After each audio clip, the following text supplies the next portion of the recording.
Micro excavator. Poco Poku Poco.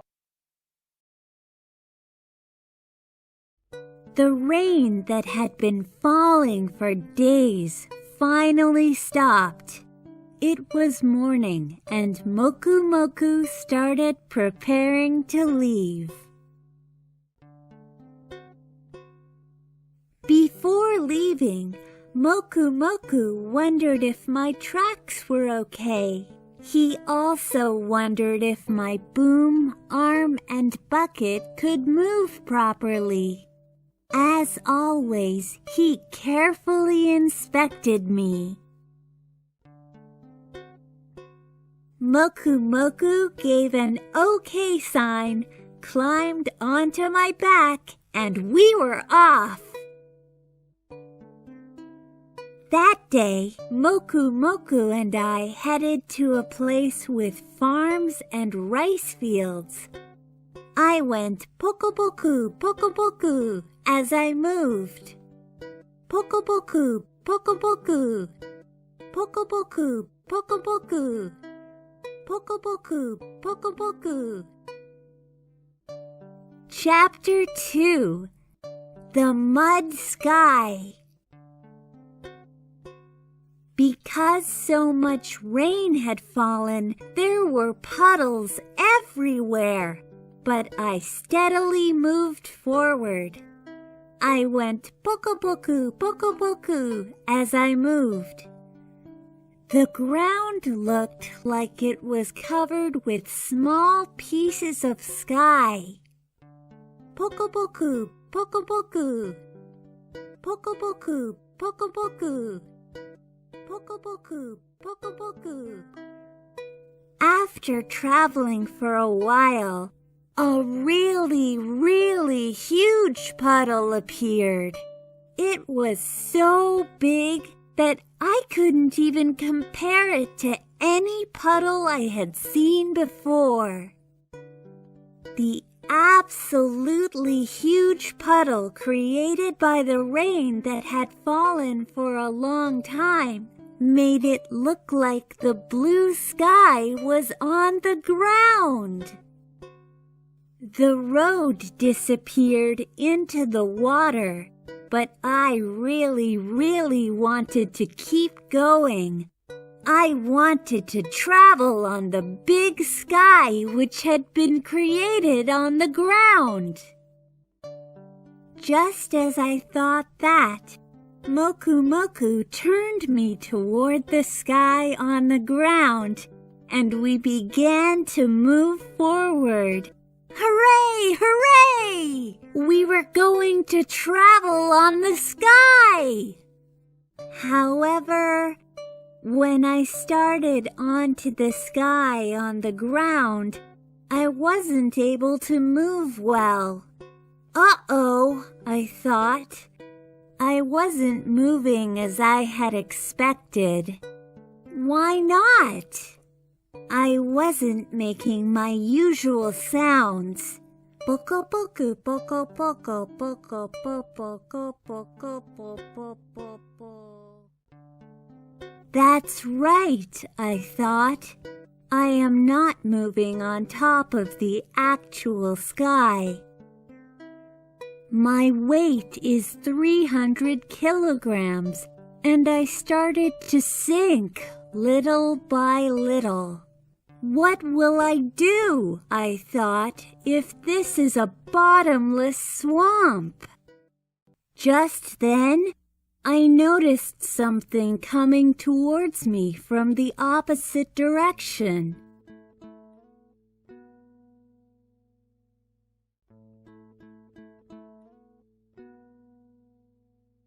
The thing that appeared was a bulldozer much bigger than me.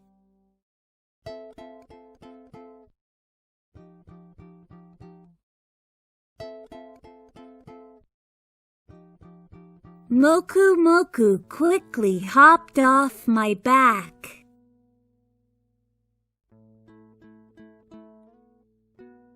Mokumoku showed me that the bulldozer was about as heavy as 160 men.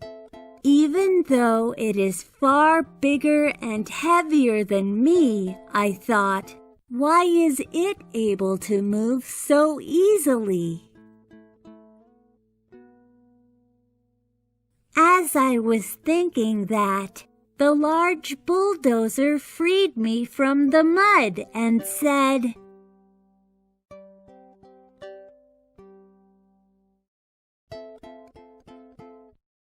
"Because my tracks are very wide, and their shape is also a little different, I can move easily in really muddy places like this." I also wanted to move easily over the sky on the ground. I bet it would feel great, I thought, like flying through the sky. Just when I was thinking that, Mokumoku began putting really wide tracks on me as well. Hooray! Hooray! I moved over the sky on the ground as if I was actually gliding through the sky. It was really, really fun, and I became completely absorbed in gliding around. But would it be difficult to dig in the soil? I wondered. Can my bucket reach the surface of the ground? Even in small places, which I am best at, it seems like it might not go well. Mokumoku drove me off the sky on the ground, and he put my original tracks back on.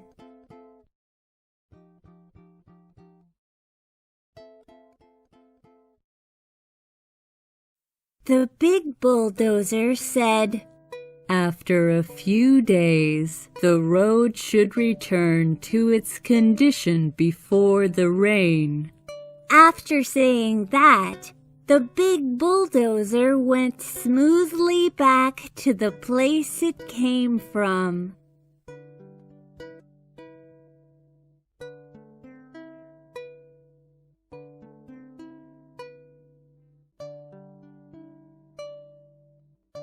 Despite traveling over the sky, my body was covered in mud. The ground had become a beautiful shade of orange. I took one scoop of the dirt from the place I was, and then we went home. I cannot travel fast, so we traveled at 1.4 kilometers per hour. Slowly, slowly, I went poco poku, poco poku as I moved. After returning home, Mokumoku was going to clean all the mud off me and make me shiny again. Tonight, I'll probably dream about flying through the air, I thought. I wonder if I can meet that bulldozer next time it rains. I went poco poku, poco poku as I moved. Poco poku, poco poku, poco poku, poco poku, poco poku, poco poku, poco poku, poco poku, poco poku, poco poku.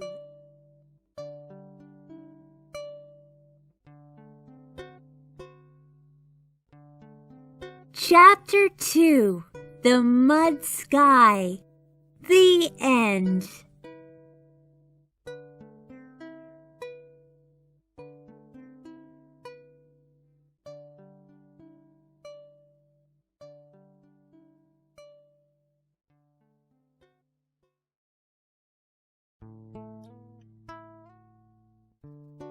the bulldozer I met today. Blade. Very wide tracks.